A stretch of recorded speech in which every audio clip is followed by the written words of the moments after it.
see. Just testing. Is it on? Testing. Testing. There we go. We have sound. That is one check. Number two check. Is this to advance the PowerPoint, or are you going to advance it up there? Me. What? Sorry, what? Let me just check it. Point it up that way. So if I go like fast, do I press what looks like fast forward? Oh no, page up, I see it. Okay, let's see. This is my checking it.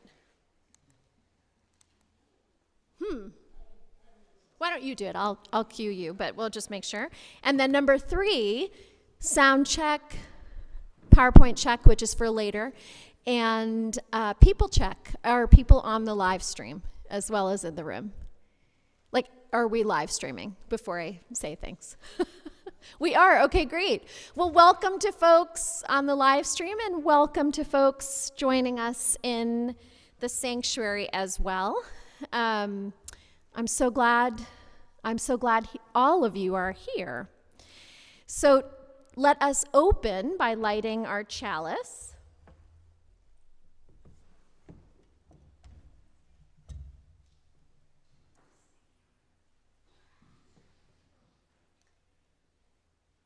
And you can join with me. We are Unitarian Universalists. We light this chalice in faith, in hope, and in love.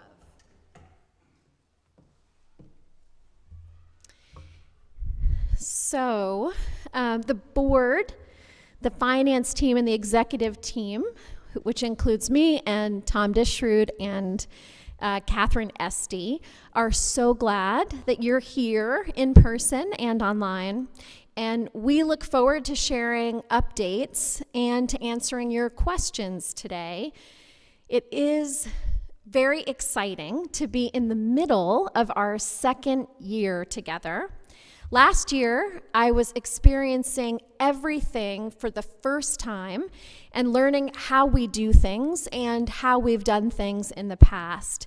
And this year, as we have moved through our second fall together and 1 month past the winter solstice, I have a much better sense of what are our strengths as a community and what are our challenges, as well as the traditions that we have that continue to serve us, and it feels appropriate to be in this building reaching its 100th anniversary this year in 2024. Clearly a beautiful structure that continues to serve us, as well as what are the opportunities before us to discern, adapt, and change to meet the needs of today. So, as a reminder, I want people to know that these updates between the senior minister and finance team, or there may be other teams of the board that do reports, are happening more frequently. So the last Q&A was in the fall on October 15th. And last time I shared highlights with a focus on the report out from the community conversations that occurred last May and June. We analyzed them in August and September. We took a break in July. And just to recall a thumbnail of what we learned, because it's going to help guide some of the highlights I share today.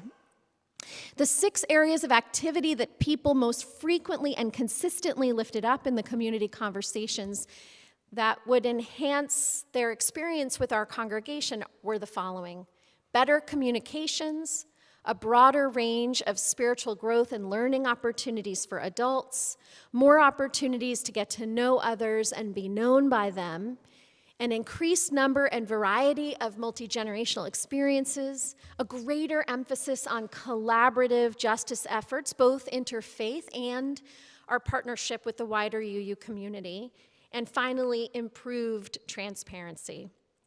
Today, I will once again share some highlights I'm very excited to share. some of the ground we've gained in the areas that were raised in the community conversations over these last few months, and also a special focus on the upcoming budget priorities, which will impact the next church calendar year. And we have been doing many, many things together. And as I look out here in the room, and as I imagine the faces online, I want to name that so many of you have been a part of making the things happen that have happened. So here are some of the highlights from the first half of our second year together. And it's not meant to be exhaustive. Again, we have a lot happening. So if I've left something out, this is not an annual report of everything we've done. It's sharing out some highlights. So number one, enhanced communications, the number one thing that folks asked for. Nikki Beasley started in a new position as our full-time communications coordinator in July.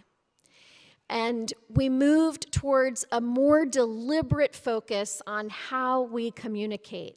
Emails, social media, website, etc., including a new monthly meeting among the staff focused on this topic beginning in the fall. And you might have noticed some changes. You may have seen enhanced visual communication, photographs, and videos that some of you might appear in. Nikki happens to be a professional photographer as well as our lead communications person. You may have seen a greater number of posts if you're paying attention, and new types of posts on both Facebook and Instagram. Reels is one example. And by the way, if you haven't liked or followed our social media pages, I really invite you to do that, because social networking happens amongst people. One person cannot drive it. And more collaboration amongst the staff. One small but significant change that happened more recently is there is a link to the learning community letter in the weekly Front Steps email, so that visitors who are coming, so often people visit without their children, now if they get on our email list, right away they can be connected to what our families are hearing about. And actually, even if you don't have a child, you can find out what's happening that week in the learning community. And coming up, so many people have brought this to my attention. I wanted to just name that we're going to have our first meeting about our website coming up at the next communications meeting. Second, a better newcomers experience was a major ask. Jen Thomas started in a new position as our membership engagement coordinator in August. And we've moved, again, towards a more deliberate focus on how we welcome new folks and also invite people who are here into deeper levels of participation and commitment. And that also includes a new monthly staff meeting focused on membership. We've expanded our membership engagement team. And hopefully you have noticed the circle of visitors in that front gallery that are there every Sunday after the service. We have so many visitors who are here each week, and now, I don't want to use the word capture, now we are connecting with them and their opportunities immediately to answer their questions and help them connect to other parts of the congregation. And another asked for topic, there is a new name tag effort underway to ensure that we can call one another by our correct names and also our correct pronouns if we use pronouns. And that should be launching really any Sunday now. The new name tag machine has arrived, and people are about to be trained on that computer. Multi-generational presence in worship. So one of the goals was to de-silo the main worship experience in terms of children and youth and adults. During the pandemic, First You fell into a pattern of not including children and youth in our main worship. And at first, when the pandemic began, some of you might remember, we thought that would just be for a couple of months. Remember that? And it wound up a couple of years, which meant that every time our main service was turned on, we were sending the message that we had no children and we had nothing for children. So last year, we started the shift with 1 monthly together time in that main worship. And this year, we've moved to twice a month, and also with a goal of our children and youth themselves to begin to take more leadership roles in that element of worship. And we saw that today with our youth group, with YRUU. Our hope is that about half of the time for all ages will be led by children and youth this spring, so that feels very exciting.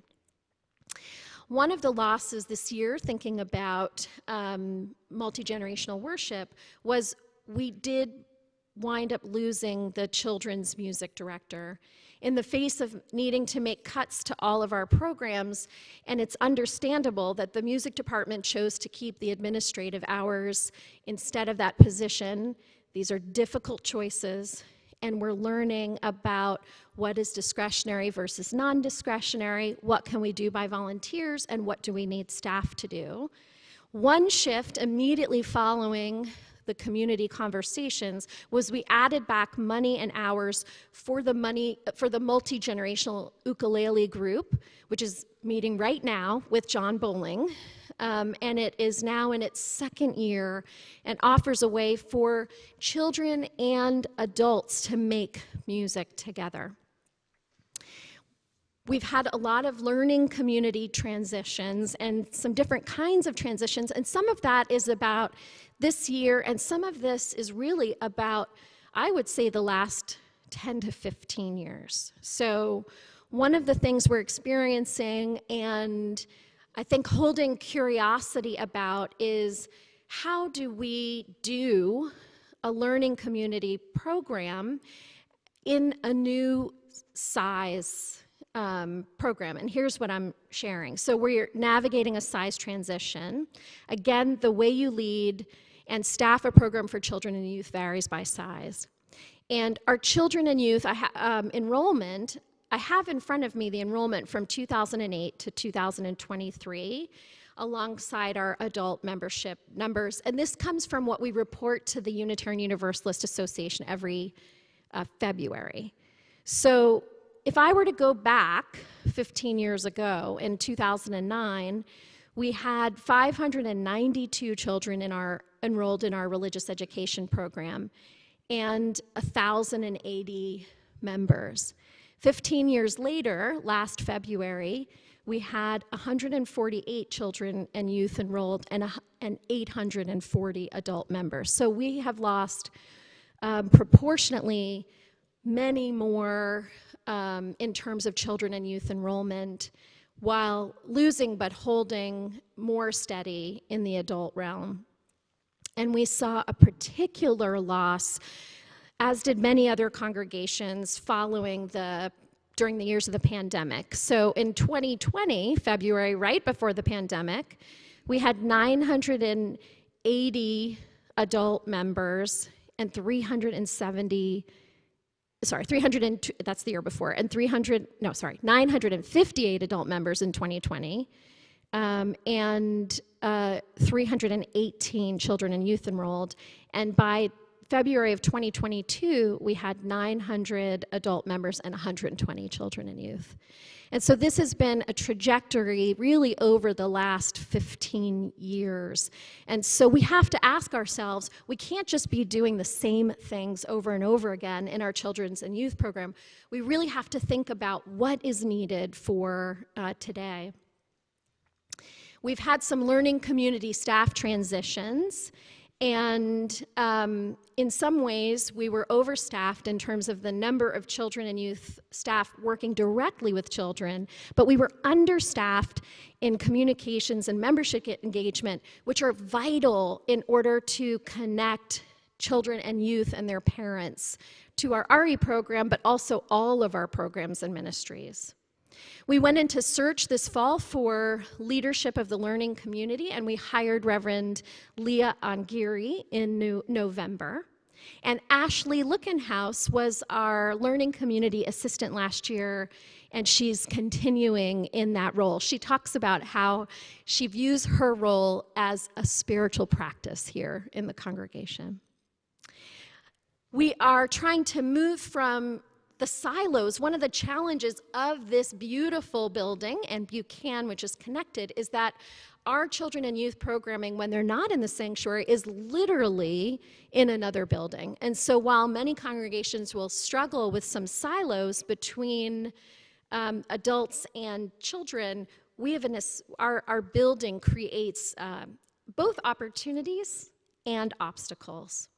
So we have a focus on moving from children and youth to now looking at whole families. And some of you may remember that Kathy Cartwright Chow, she started out as a children's religious educator and then became the director of children and youth. And now we're looking to try to have a whole family move. Again, de-siloing, looking at whole family ministries. But I want to name that the focus of our new director of lifelong faith formation throughout this year is on children and youth.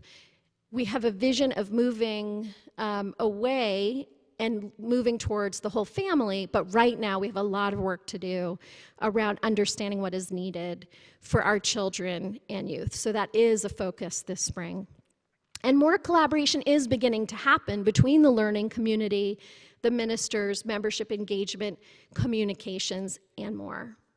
We have new music staff that we hired this fall. We have a new associate keyboardist. We got to hear Garrett Bond today, an incredible pianist.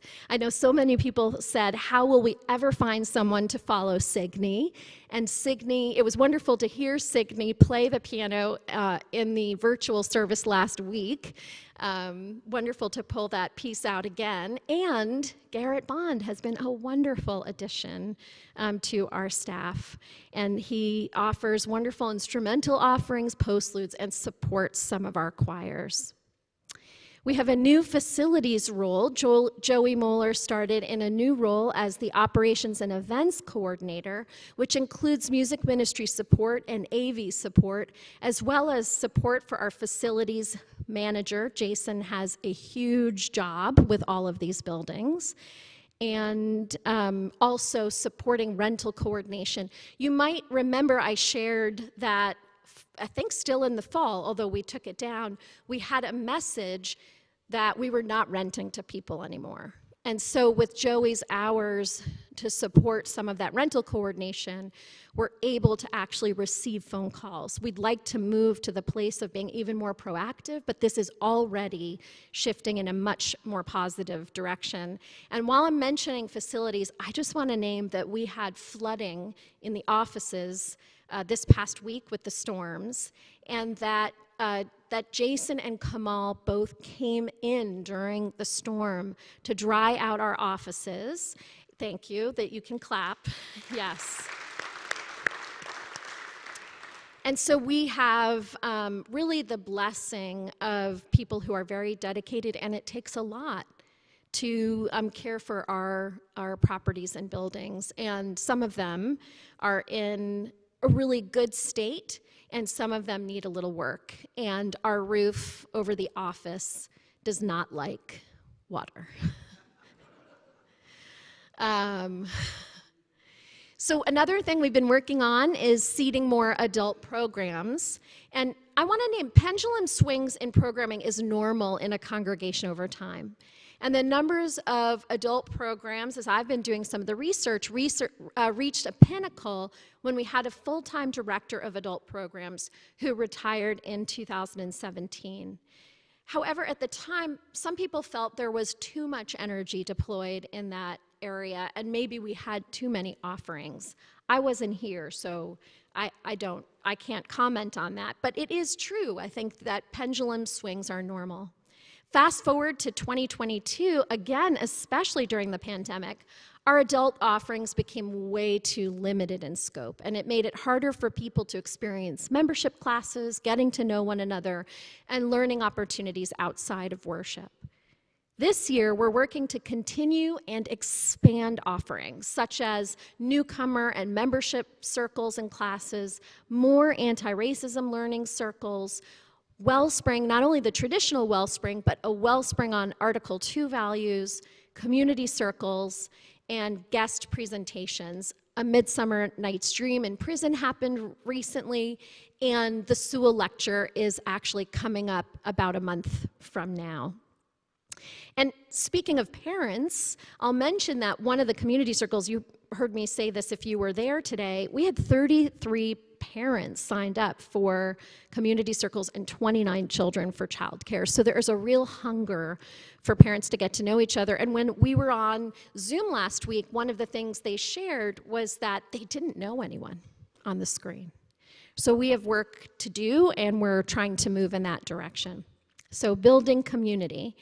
A shout out to some of the smaller worships and evening worships, Vespers, the High Holy Days services followed by food, winter solstice followed by a bonfire, etc., ways to build community with one another.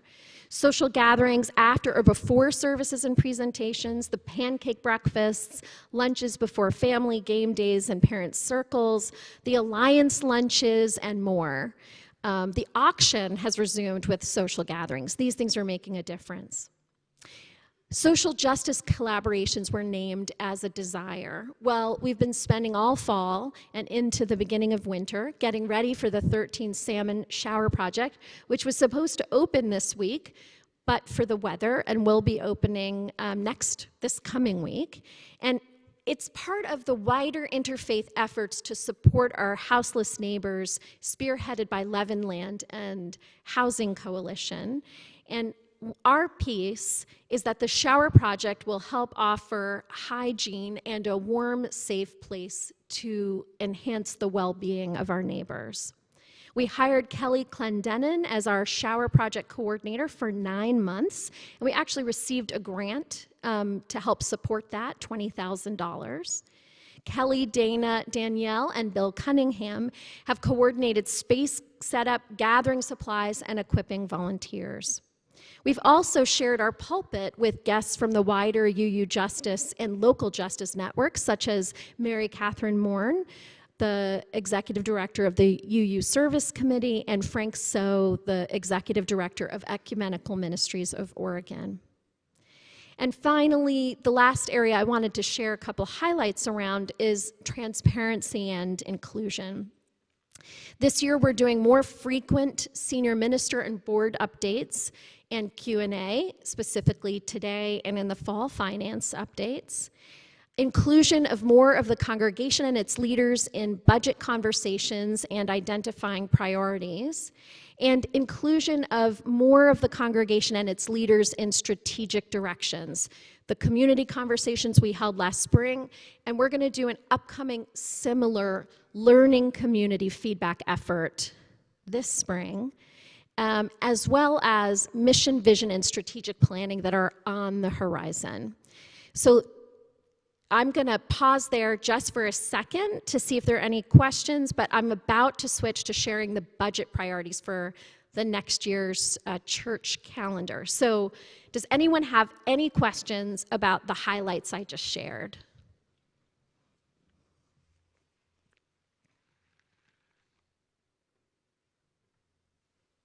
One over here.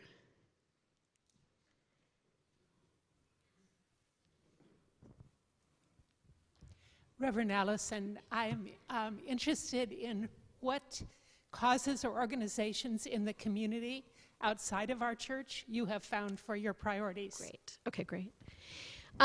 Thank you for that question, because I actually didn't reflect on that here, but I have made it a real priority to deploy part of my time in terms of building up relationships around justice networks and really getting to know interfaith neighbors. So one thing is I've been meeting with the clergy that are on the park blocks, those of us that are literally in this neighborhood gather to talk about what are we facing here in this neighborhood and to support one another's ministries. The other group that I've met with since I've been here is an interfaith coalition of leaders working around reproductive dignity together. And I spoke at UU Voices of Oregon at their fall conference. I was the keynote, and one of the reasons I made it a priority and want to make it a priority is, although we have the largest social justice program of any congregation, UU congregation in the state of Oregon, we're still one congregation. There is a power to working with Unitarian Universalists from across the state, because then when we meet with our elected representatives and when we're doing organizing work, we're talking about Unitarian Universalists that live in every constituency in the state. So there's a power to that. More recently, very recently, I met with our Representative Bonamici with an interfaith delegation talking about ceasefire, restraint on all sides, and abiding by human rights measures. And so working more with the interfaith. We actually hosted here in this room a chance for Christian colleagues and leaders to come together to think about how, frankly, how Christian Zionism plays a role in how things are unfolding in Israel and Palestine at this time. And those are some of the ways, and also with Ecumenical Ministries of Oregon, getting to know, that's actually how we get our health insurance. I don't know how many folks know that, but getting to know better one of the partners that supports our congregation that we support, and the president of that organization, the chair of the board right now, is a Unitarian Universalist, and so really thinking about that. So I've been trying to include that in my schedule because I think it's so vital. We can't do anything alone, and I think as a large congregation, we have a special responsibility to be engaged in that work. And I'll say I'm guided by Dana Buell, our really excellent social justice director, in terms of, how and where it might be most beneficial to spend time. And so we're working on that. And in some ways, I wish I had even more time for that, but that's why we have a social justice director. So that is a wonderful and important piece. So those are some of the ways that I've been engaged in this since I've been here. So great question. Does that answer that? Okay, great. I want to thank you for this update. And I want to just comment that I wonder if there's any possibility that someone like Nikki could instruct those of us. You tasked us to engage in social media. Some of us don't do that because we don't know how to do that. And that would be something that perhaps could be a useful tool for us to reach out to others who might be interested in our faith community. Definitely. Catherine, let's make a note. I think for Nikki to have a little workshop about how you all can help us and help you, really, help our congregation. Hi. My question is a simple one. To what extent is the drop in enrollment with the youth program demographic change versus people with families who are just not bringing their kids into the youth program? Such a good question. So some of it, I think, is a demographic change. There definitely is a demographic change. I know I was reading about families leaving Portland and the impact on the public schools in terms of tax dollars. And people are having less children and also having children later. So that's an aspect of it. We're also a regional congregation, so we can draw from, and do draw from, people in the region, not just in downtown Portland. And I think that it's a both and kind of question, because I think that to go from 318 to 120 in 2 years, that's more than demographics don't change that quickly. But yes, I do think going from 592 in 2009 to 320 in 2020, that might be partially a demographic change, but also an opportunity to say, what are we doing well that continues to serve us, and what might we do differently? And it was, I mean, it's an anecdotal experience, but it was striking given where our enrollment is today and the number of parents in the program, that people got on a Zoom screen and didn't know who each other was. So I think we have room for growth, even though I don't know that it is realistic that the congregation would have 592 children again. But we could probably double where we are now. We could move back maybe to the 200s again, and that would be great. So I love that question. And actually, demographic studies are going to be really important for our strategic plan going forward. What is Portland going to look like, to the degree that we can tell, in 5-10 years from now? And a great strength is this really is a retirement destination, and so the constant pipeline of older folks is a wonderful growth engine for the congregation. We're so blessed by that. So who are the people who are moving to this area and will be moving to this area in the future? So is a great question, yeah.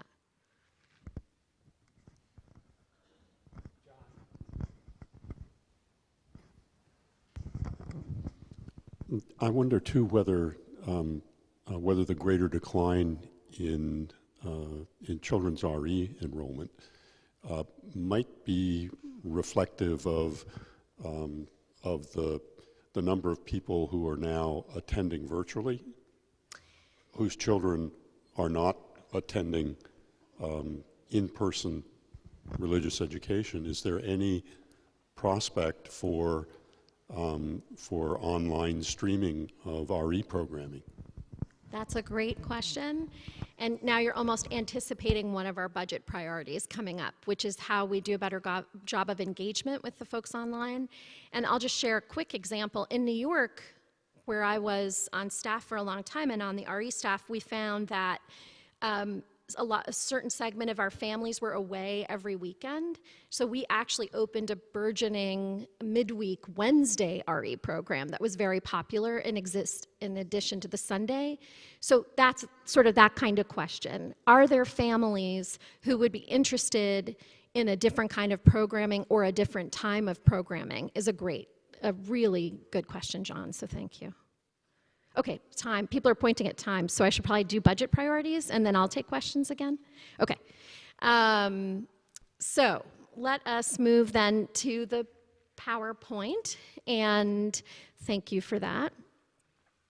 So here are some of the overarching budget priorities, and I just want to say, too, that last year in January, the board and the executive team met to discern and name priorities to guide this year's budget. And last April and May, when we presented it, many of you expressed a desire to hear earlier about those priorities, even before budget numbers are attached. So that's today. And the board and the executive team literally just met about these priorities earlier this month. We're sharing the priorities we discerned with you right away, and we'll be meeting with the wider staff next month as we begin to attach numbers to these priorities and other continuing priorities in the budget. So, to the PowerPoint. 1, enhance our website, social media, and online communications. 2, grow membership and friends. 3, increase the resources we have to fulfill our mission. 4, lifelong learning. 5, spiritual growth. 6, collaborative justice making. 7, a vision of shared ministries. And I'm going to briefly go through each one. So the next slide. Enhance our website, social media, and online communications. We want to reach out to new people searching for a liberal faith. And we're hearing testimony from our visitors that many have been with us online before they walk in the door. And so really investing in how people find us and connect with us in the online world. And we've also talked about, though, at fairs and different spaces, being actually outward facing, and our justice ministries help with that too. People will often find us when we're engaged in something in the wider community. 2, inviting members, friends, and visitors to participate in upcoming worship and music, lifelong learning, justice, and community building programs. So I'll name that, if we look at the next slide, Nikki, who's involved in marketing and communications, not only helps us to reach out to people that might feel that they are interested in being Unitarian Universalists, and also helping those of us that are here in the congregation find out what's coming up. And that is a critical position for that. And I can't, the best way still, just to name it, the best way still is if you invite a friend that you think is interested in Unitarian Universalism and they show up, that is one of the stickiest ways to get people to come. But this works too. So Nikki was doing about half-time in communications last year and now full-time. And so we're really learning what's possible with a full-time staff person. So the next slide. This is just a picture of our First Unitarian Instagram page. And what you can't tell just looking here is that we've got a collection of both photographs, and some of these are actually videos. And those videos, the reels, have been going much further and wider, and then people can see us in action. The one with the pancake breakfast was a very sticky reel.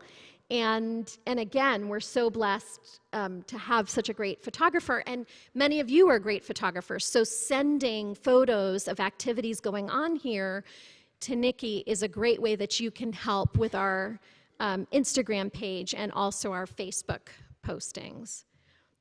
The next slide, grow membership and friends, focus on the newcomer experience, including hospitality with an 8th principle lens, and develop a strategy to move people from visitors to members and pledging friends.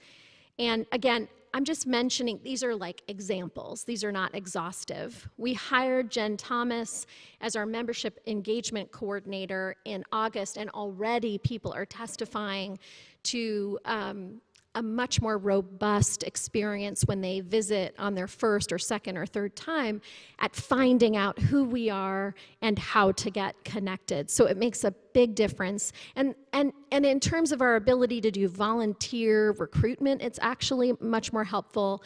And in terms of helping people find the classes and community building opportunities they might want to engage in, this position is critical. So the next slide. Again, these are just examples. So name tags with pronouns, so the next slide, are about to be coming out. I'm just laughing at this. I don't need to know the whole story. I just know there's name tag controversy, and maybe more than one. But I think, you know what? I think we can do this.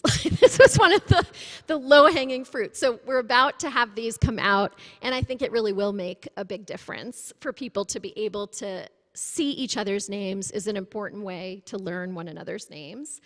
The visitor circles we've already talked about a couple of times, the engaging website we're about to get started on, and actually we're going to go back to, some of this is rebuilding post-pandemic, membership Sundays, and we're talking about actually a comprehensive vision of how we thank our volunteers. So many things are percolating and in the works, and those are just 4 examples.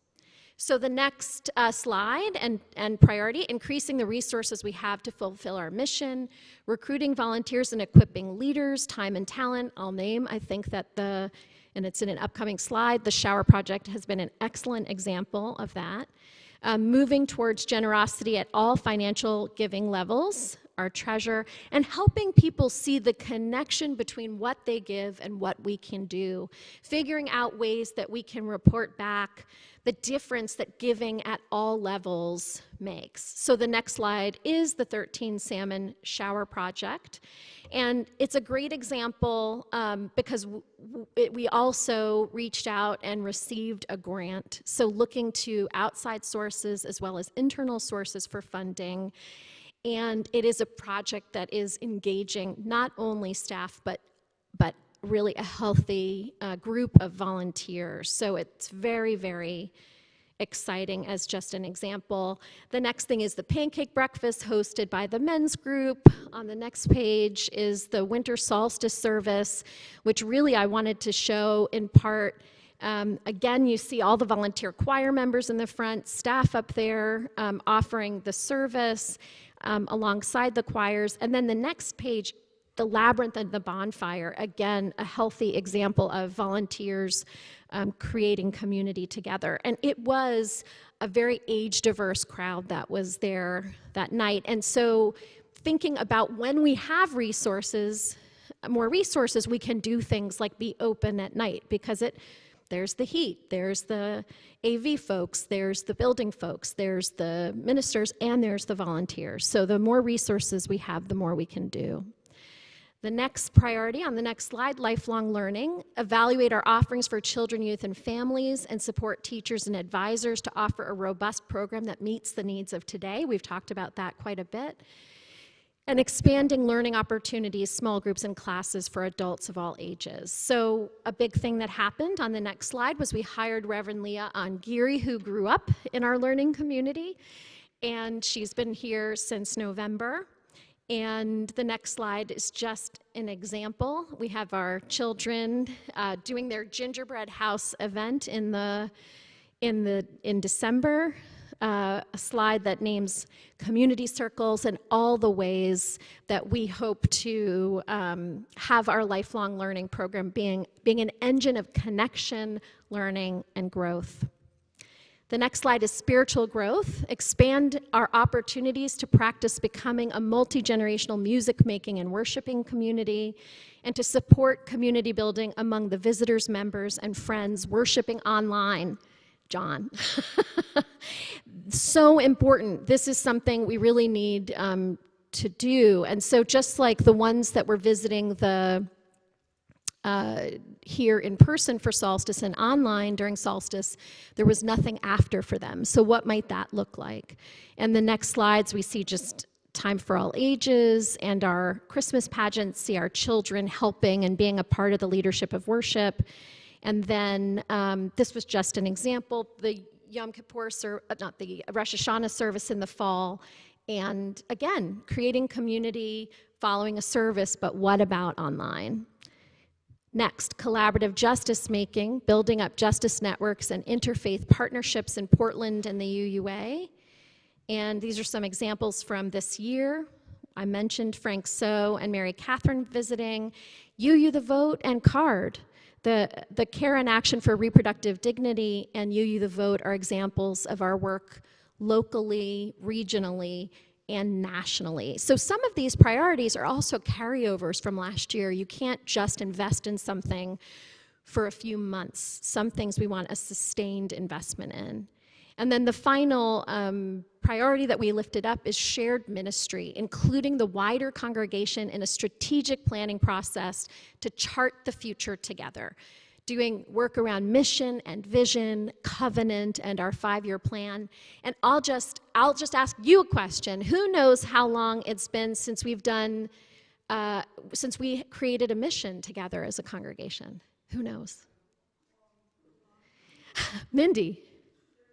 30 years. Now, could you raise your hand if you were a member of this congregation 30 years ago? Well, woohoo for you all. And we're going to be celebrating membership milestones coming up, but that is such a small fraction. And so it's really important that we who are here today have an opportunity to talk about our mission and our vision work. Covenanting is about how we are with one another as we're moving towards our goals. And a 5-year plan are really getting to what are the concrete ways we want to fulfill our mission and vision 5 years from now. And so this is just a picture of our board of trustees, and it is about moving from the board of trustees and who are representatives of the congregation to really the entire congregation having an opportunity to have input into our future. The next slide, where we can ask questions like, who are we, what are we called to do, and who are we defining as our neighbor? And then the next slide is just once again a repeat of those 7 priorities. And that is it for that portion. And I just want to say, we're really glad to get your feedback on these priorities as a guide to figuring out what we can and cannot fund in the budget year ahead. It takes staff time and talent and/or volunteer time and talent to co-create all the offerings we share with each other and the wider world, as well as the operational and facilities functions that are the foundations of these programs and ministries. On one hand, it is tough to make choices, as we will need to do. On the other hand, it is healthy to figure out what is the vision for the future and not simply copy what we've done in the past. Sometimes pruning is what is needed for future growth. We have an opportunity to spend time together in the year ahead on visioning and planning so that people at all giving levels can see the direct connection between what they give and what we're able to do in terms of their time, talent, and treasure. And in many ways, a mission, vision, and strategic planning process puts before each one of us the following question: what are you, what am I, what are we able to give to fulfill our collective mission? And it's not about getting your way or my way or their way. It's not about supporting silos, ministries for them versus ministries for me. It's about how we can collaborate together at every level of our church organization to move toward collective goals that are about what we're talking about this month: mutual care for every part of the whole. We want to be here for ourselves, here for each other, here for our children, and here for the world beyond our physical and virtual doors. And so that requires all of us working together towards our common destiny. So with that, now I'll ask if you have questions about the budget, priorities, and or any part of what I just shared.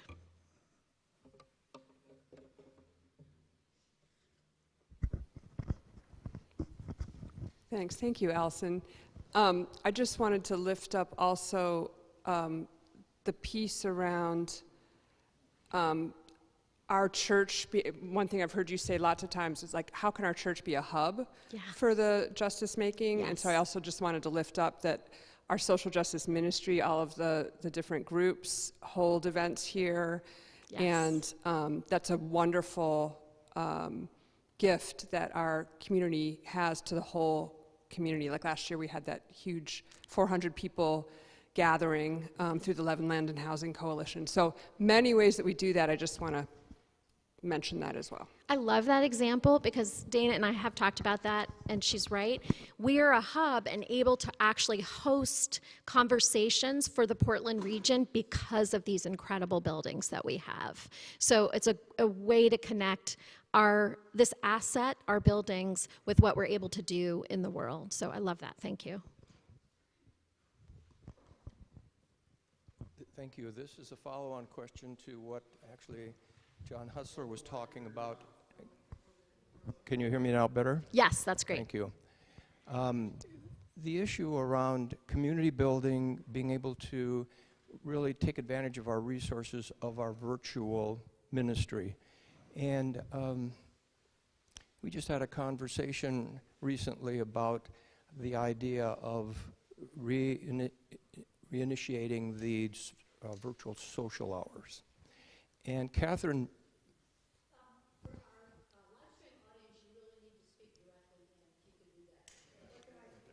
so, oh, yeah. Do you hear me now? Yes. I was always taught to talk like this, but I guess with these are different. Pretend it's an ice cream cone. Yeah. Don't. So this relates to the idea of community building and virtual ministry. And the idea of reinstituting the virtual social hours is one that I'm excited about. But Catherine said something to me that I wanted to just check with you.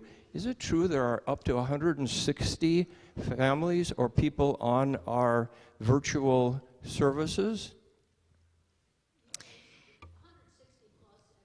Yeah, we often have 200 people during, even literally, we count during the hour of worship and who's coming in, Boxcast, Facebook, and YouTube. Now, an interesting thing is that a demographic that we're seeing grow is people in the 35 to 45 age range are engaging and growing as an online audience. And so that's something for us to think about, too. And right, we were doing online coffee hours, especially during the pandemic, and they haven't happened as much. A good question might be, in fact, I have a letter from someone just this last week. There was an exchange, and she said, I wish I could be part of that time where you talk to people immediately following the service in the narthex, in the vestibule. Is there a way we could have an online in the narthex, in the vestibule with the preacher that day? And so obviously we couldn't do both at the same exact time, but when would that be? And since people do watch it in the middle of the week, maybe it's a Wednesday evening for a little bit. So there's a lot of possibilities. And you, I know, were a volunteer that helped with some of that online stuff. So thank you. Well, thank you for sharing what I was going to share. Oh, good. Because you and I have talked in the past about having these sessions afterwards to discuss the sermon, the events. And we have a problem building community, and people don't know one another. And what a great opportunity to use our virtual ministry to connect people, build community. So thank you. Well, we've even had the experience of connecting with people here and the Ukraine online, so that's pretty powerful. So there's a lot we can do online we couldn't do before. So. My name is Gilda, and I am not asking a question. I'm just here to say, woohoo! I am been a member of the church for 26 years. I'm so excited about your ministry, the energy you're bringing, all of these ideas and plans, the transparency of having this meeting frequently for us. I'm just like really excited and grateful. Thank you, Alison. Thank you.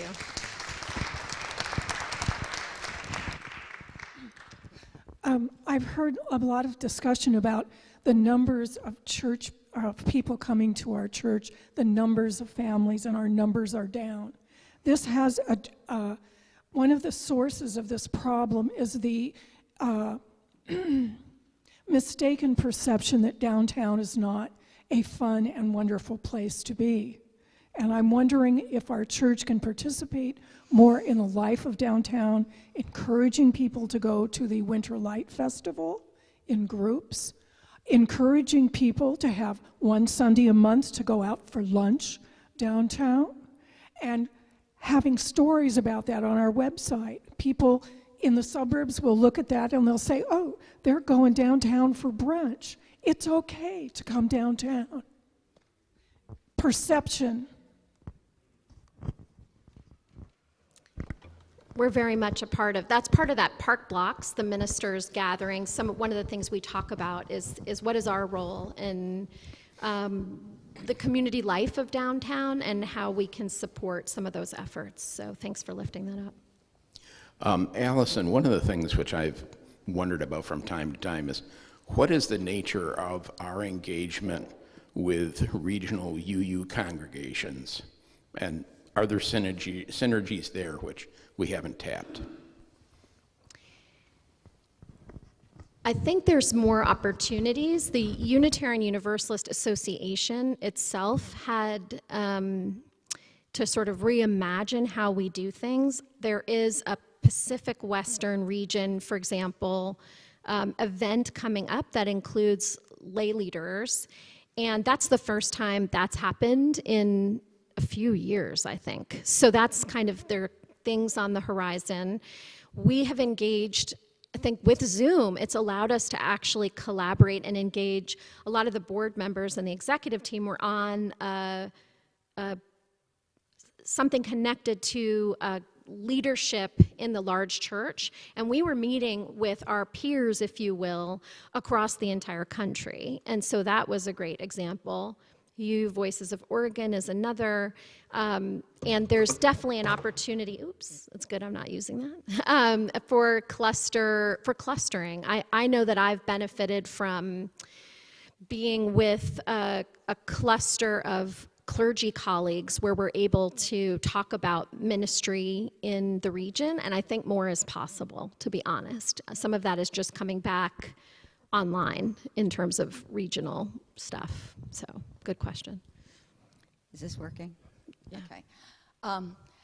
Having worked in nonprofits, whenever there was a gap between money coming in and programs, something got the chopping block. Mm-hmm. And I look at we still have X amount to raise, and I go, ooh, as you build the budget. How are we going to address that? Besides pleas from the pulpit. Well, that feels like a bridge in a way to the finance update, but I do want to point something out, which is I think we're trying to understand what are the resources that we have at this moment. I'm struck by the amount that we have in the annual fund drive at this point, and the amount we actually received last year is pretty close. And so I think there's a way in which, and you might remember that last year there was a one-time gift that wound up having us with a larger budget than maybe was possible at the time. So two things. One, there's a benefit to understanding what the universe of resources that we have are, and then how we prioritize to that number, plus reasonable pulling from other funds like grants or some of the reserves, but only at a responsible rate. Otherwise, we're here for today and we're also here for the future. And then the second piece is working together around, one of those is about increasing the resources that we have, time, talent, and treasure. So an effort that we would engage in together about helping people understand how what they give makes a difference, or finding more grants, or actually figuring out ways to leverage this building in ways that bring more resources to us, because sometimes churches will basically charge rent that barely covers or is almost subsidizing. So one of the things we're looking at is, especially for our more long-term rentals, are we at the right rates? So it's a both and. How do we budget to the resources we have, and how do we work together to increase our resources? And one last thing I'll say about that is that different generations give, people are not monolithic, but different ways of, different kinds of asks appeal to different generations. And so what does it look like to create asks in different ways so that people hear in a language that they understand? So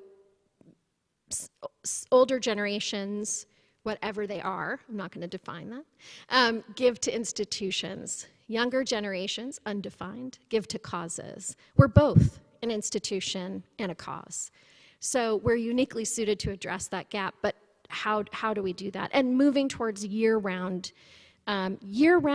generosity, and really thinking about what that would look like for us. So some of the answers. And some part of it, the reason it's a priority is because we want to work on it together.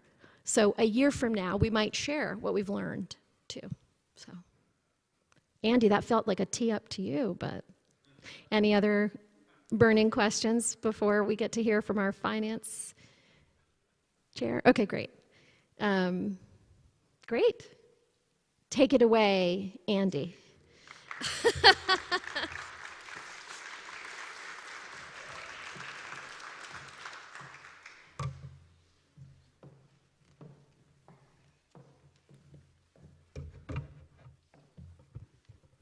Mic okay? Mic okay? You know, in Hollywood back in the old days, they used to say, never follow an act with a child or a dog. And they should expand that to say, never follow an act with Reverend Alison in it, because it's going to be, a disappointment. So you live and learn. You live and learn. Can we, let's see. Okay, great. Thanks. So I'll keep it short. Just going to go through the way the budget cycle works at First Church and our current guesstimates at how that's going to play out. I'll talk some numbers about the current fund drive and the previous fund drives, and you'll get the benefit of at least 2 cents worth of my opinions about where we stand, and we will then take questions and comments. So let's go. Okay, how does the budget cycle at First Unitarian work? Well, here we are. It's in process already. It's been kicked off, as Reverend Allison said, by the ET coming to the January meeting of the board and presenting the high-level view of priorities that she just shared here at this meeting. The important point here, which I can't really emphasize too much, is that under what we call policy-based governance here at First Church, the ET holds the pen and writes the budget. The people, in other words, with who actually run the church and who are in best contact with the operations of the church are the ones running the budget. The board and the finance committee provide advice and consent, and when we finally do have a budget, ways and means for funding the church. So that's the division of roles, and that's how we do things. Okay. Our current financial position is red ink.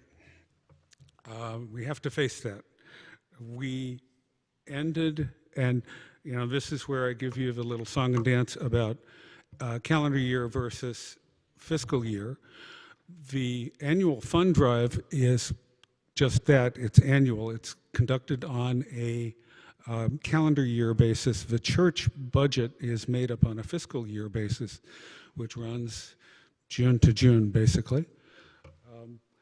On a fiscal year basis,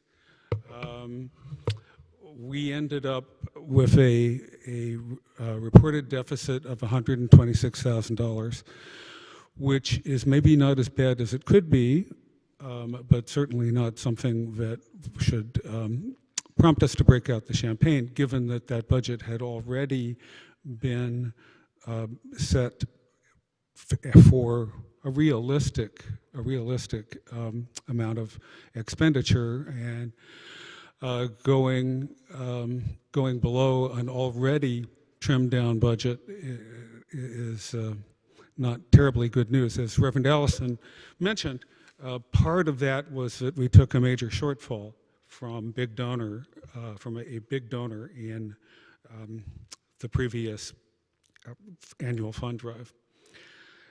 We are currently in the midst of church year, fiscal year 24, and looking at the numbers through November 23, which is the most recent information that we have from our accounting firm, we appear to be tracking the budget pretty well.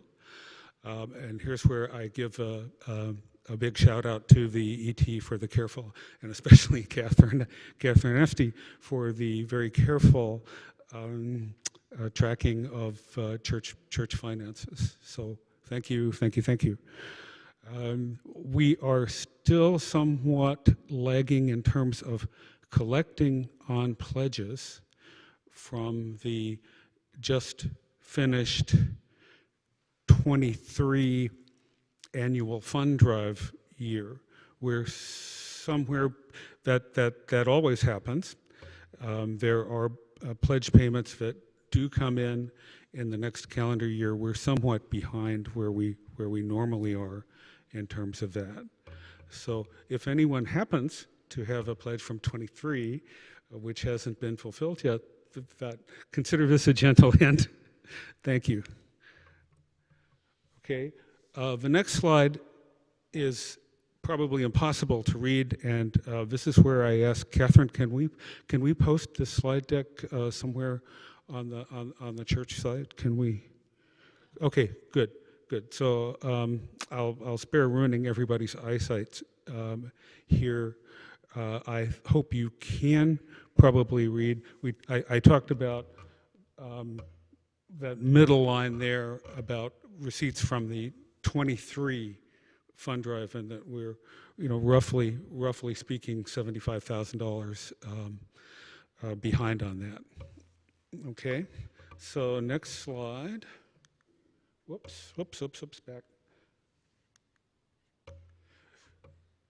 And then they took the branches off the tree, and the tree was happy for a while. Hey, here we go. Yes, as of Friday, I guess, which is when Catherine got me these numbers, which come straight out of the software package that we use to track pledges and receipts, we are $198,000 below the goal for the 2024 annual fund drive. We are not doing an official Close the Gap campaign this year. You may get phone calls as gentle reminders to see if we can close this particular gap this year.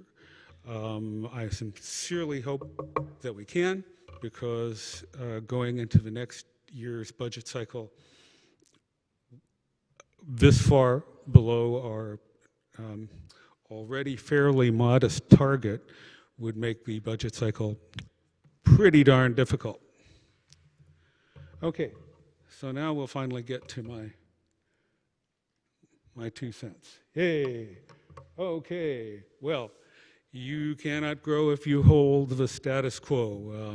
I'll attribute that to a somewhat pale tribute band, Muhammad Ali, of course, to the great Muhammad Ali.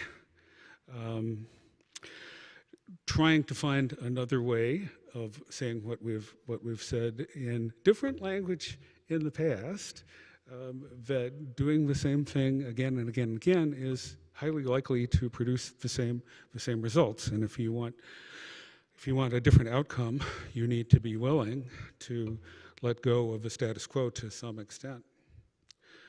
Okay, and as we just heard, to grow the church, we need to make the church more valuable, more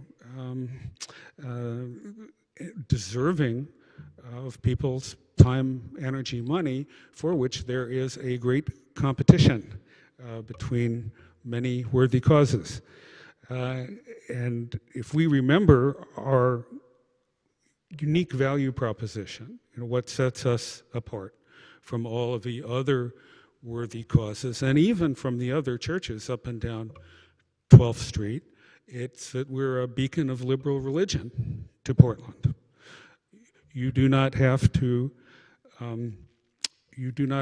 agree to the Apostles' Creed, take communion, or learn Hebrew to become a member here. And although we share many social values with those Christian, Catholic, and Muslim or Jewish denominations, we're different. We are a much more liberal and open denomination. So we have something that we can share with the people of Portland, and we need to tell them about it. So as we go through the budget cycle here, what I'm looking and what I'm hoping and what I'm expecting to see is a budget that comes through that is truly future-oriented and that combines reasonable, well-thought-out cuts where that is necessary, and new investments to help grow our mission in here in Portland. Okay? So, hey, end of slides. So can we take questions?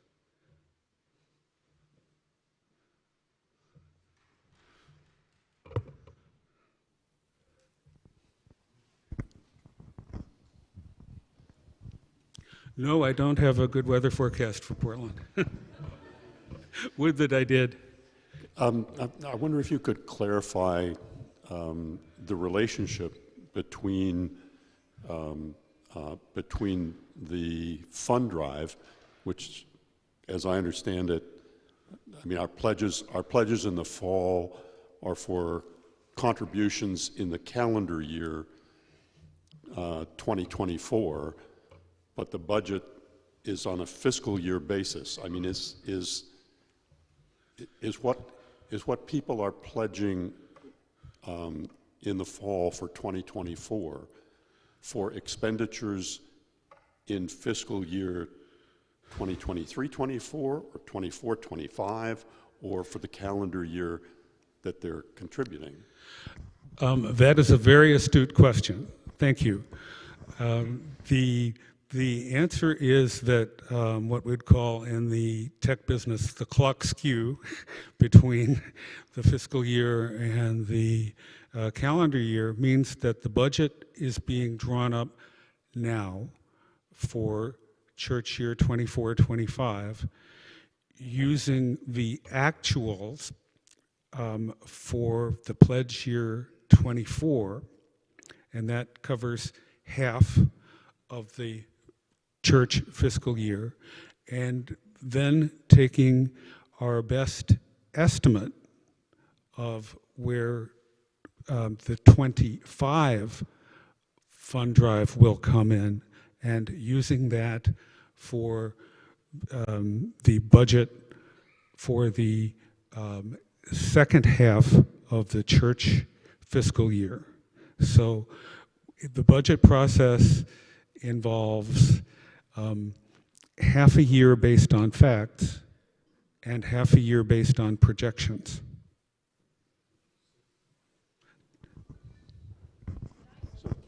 And Catherine, Catherine, please.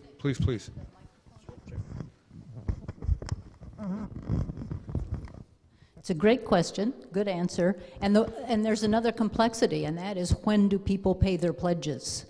So we might have a bunch of people that pay it before June 30th and a bunch of people that wait till the end of the year. So again, there's a lot of estimating around that. Just wanted to mention that. Yeah, thank you. I wondered if you could give us a little bit more context on the deficit.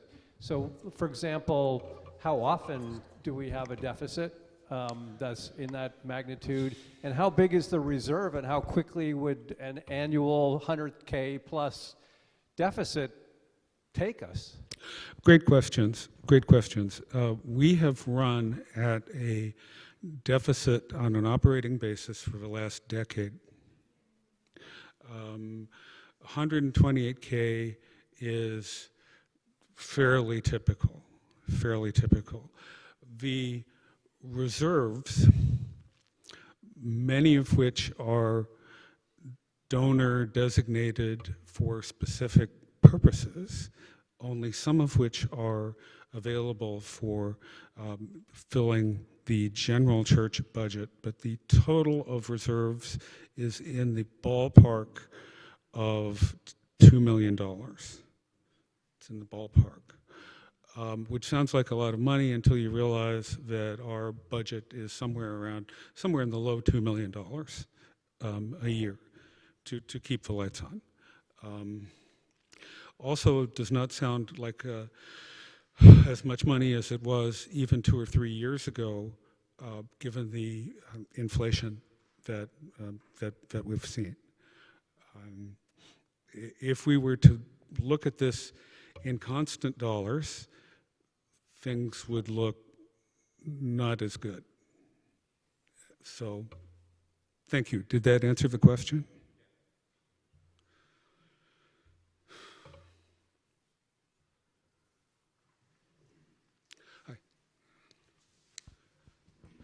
Do we have any online?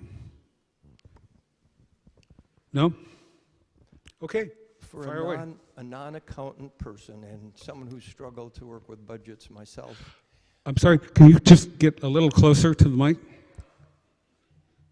I guess you really want to hear me. I'm not sure I have something to say that's valuable, but I'll say it. For a non-accountant type person and someone who's struggled with budgets myself in my own organization, I'm sure there's a reason why our fiscal year is not a calendar year. But it seems to me if those two things were the same, it would make things a lot easier to understand for the congregation and maybe easier to manage. But tell me the good reason why they aren't. Do you see how far I can throw my voice? To tell you the truth, I think the answer is a word that pops up frequently in most churches, and it's tradition.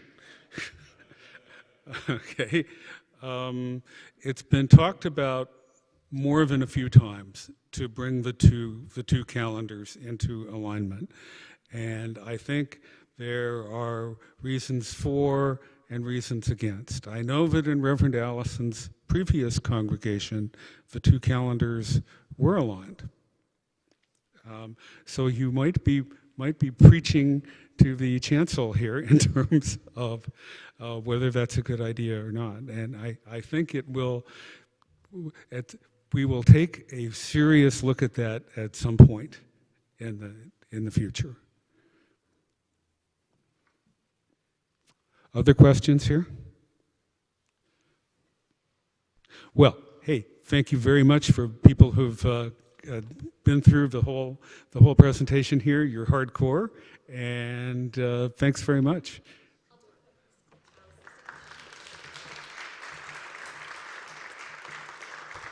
So I'll do a quick chalice extinguishing, but before I do, I'll tell you a story.